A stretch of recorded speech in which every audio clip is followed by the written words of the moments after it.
So, ladies and gentlemen, we do have some breaking news in the NBA this morning.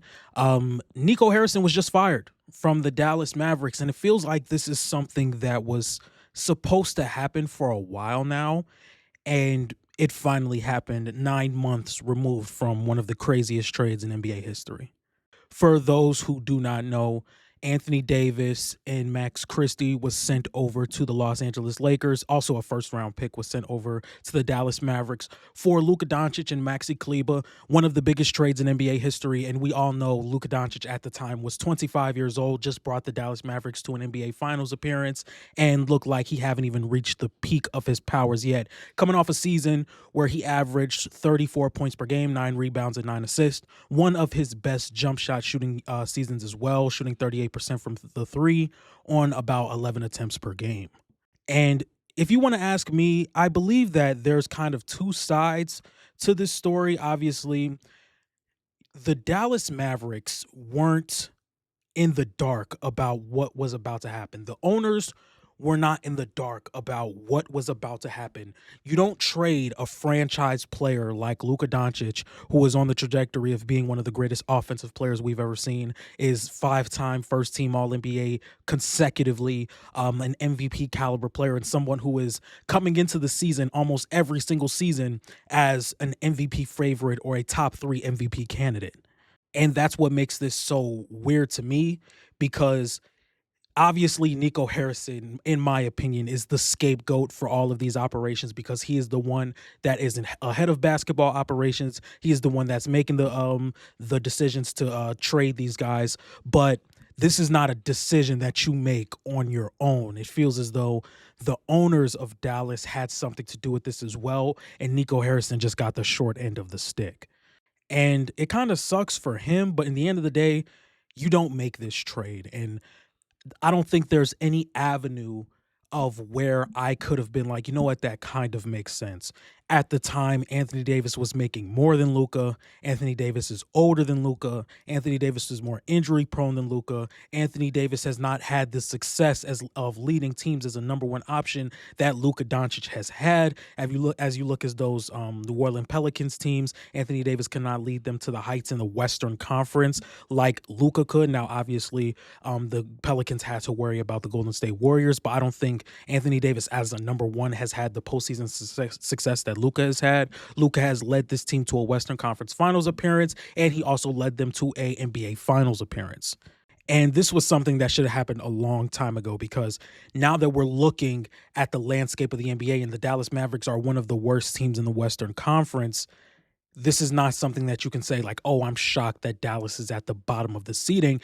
And this is something like, okay, that's not surprising. Like, you look at Anthony Davis and you see how injury prone he has been over the years. If we come into the season and say, hey, Anthony Davis is going to miss significant time while Kyrie Irving is missing significant time, that's not something that you would be shocked about, because we've seen this from Anthony Davis before. And it's not even like Anthony Davis is a bad player. Anthony Davis is one of the greatest defensive players we've seen of all time, especially of the modern era. And this isn't like you got Luka Doncic for Killian Hayes. You still got an all NBA caliber, all defensive caliber type of player with a guy like Kyrie Irving, who is a really good scorer and really good playmaker and really good creator for himself and others. So you had an avenue of being a really dangerous playoff team with the size, length, and defense. But again, this was still a team that just was not going to reach the ceiling had they would have with Luka Doncic. And this is probably like a career-altering decision from Nico Harrison, because he's not going to have another opportunity to lead basketball operations in the NBA again after a move like this. And it's kind of shocking, because if you look at it, Nico Harrison has made some really good moves in the past to build the perfect team around Luka Doncic. You draft Derek Lively, you go trade for a Daniel Gafford and a PJ Washington, who was really good for them in that playoff run, especially PJ Washington, the ability to shoot the ball that like he did in the OKC series, which is one of the biggest reasons why they won and they were able to advance to the Western Conference Finals. And all of that is forgotten now. Like, you signed Klay Thompson in the offseason to bring in more shooting next to Luka and Kyrie. You had everything you needed for a Luka Doncic led team to succeed. And to me, it kind I mean, even me being a Laker fan, it kind of sucks that we didn't get to see that regime of Dallas Mavericks team play out fully healthy, because I think they were destined to make another Western Conference Finals appearance, but we just won't get to see that. You go and get Kyrie Irving for Spencer Dinwiddie and some picks, and you really built the best team around Luka Doncic that you could have. And now all of that is going to be forgotten because you decided to trade Luka Doncic. And what made it even worse is you tried to convince your fans that this was the right move. And you basically talked to the fan base like they were idiots.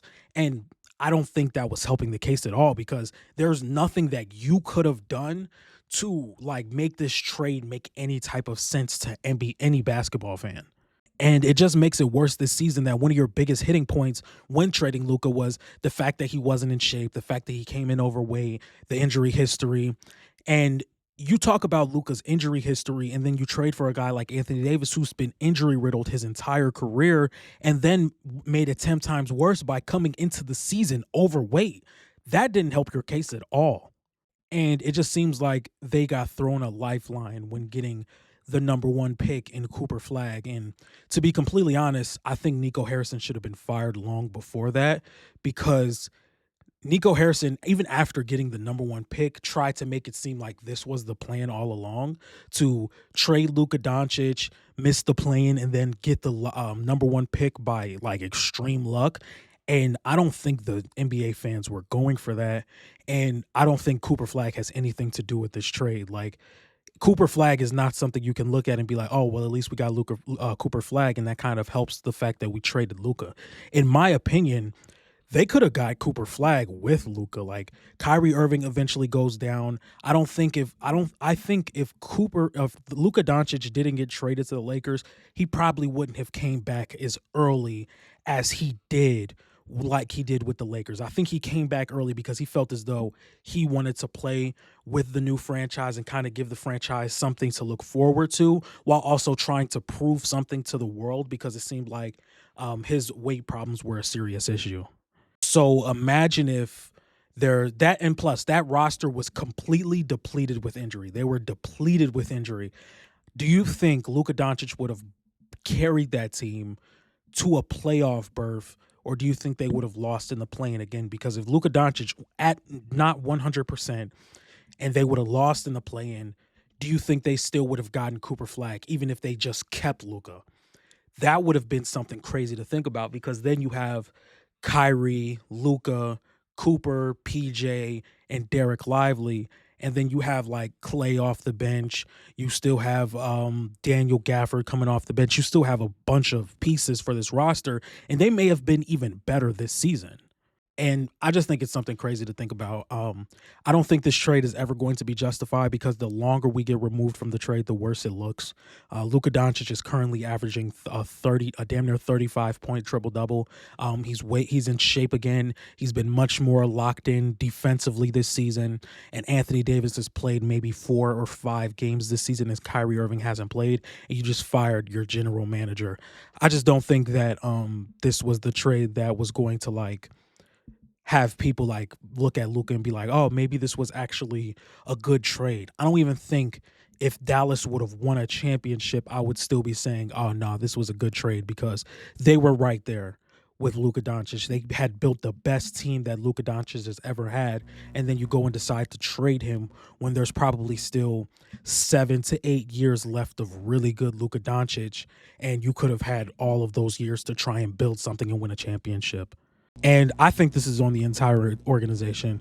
There's no way that the organization or ownership knew that there's no way that ownership didn't know that Luka Doncic was about to be traded. This is the type of decision you make, and you take it to ownership first to see what they think, and then you pull the trigger, because Dallas was so bought into Luka Doncic, and Luka Doncic was so bought into Dallas, that you had to have known that this is not going to make the fan base happy at all.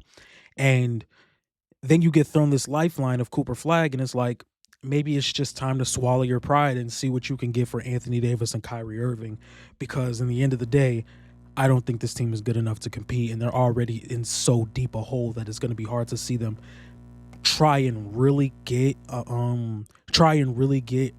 a locked in playoff spot in that top 6 seed, it's just very hard to see right now.